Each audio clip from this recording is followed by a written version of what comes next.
अवैध रेती तस्करीवर केळवद पोलिसांची मोठी कारवाई. 3,90,000चा मुद्देमाल जप्त.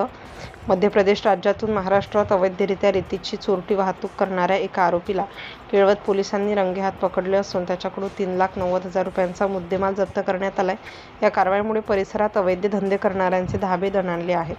6 मे 2026 रोजी केळवद पोलीस परिसरात पेट्रोलिंग करीत असताना त्यांना गुप्त बातमीदाराकडून मध्य प्रदेशातून अवैधरित्या रेतीची वाहतूक होत असल्याची खात्रीशीर माहिती मिळाली.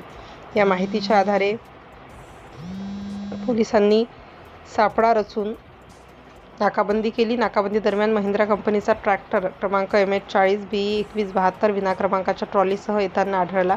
पोलिसांनी वाहन थांबवून पाहणी केली असता त्यात रेती भरलेली दिसून आली. वाहन चालक गौतम सुधाकर गौरखेडे, राहणार खापा पादरीवार, तालुका सौसा, जिल्हा पांढुर्णा, मध्य प्रदेश याच्याकडे रेती वाहतुकीचा कोणताही वैध परवाना नसल्याचे चौकशीत निष्पन्न झाले. पोलिसांनी तातडीने कारवाई करत 3 लाख रुपये किमतीचा ट्रॅक्टर, 80,000 रुपयांची विना क्रमांकाची ट्रॉली आणि 10,000 रुपये किमतीची एक ब्रास रेती असा एकूण 3,90,000 रुपयांचा मुद्देमाल जप्त केला.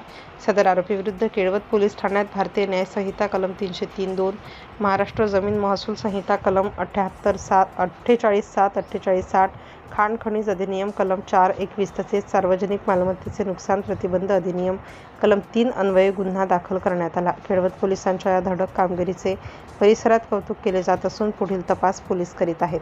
सिटी इंडिया न्यूजसाठी विशेष प्रतिनिधी चंदू मडावी.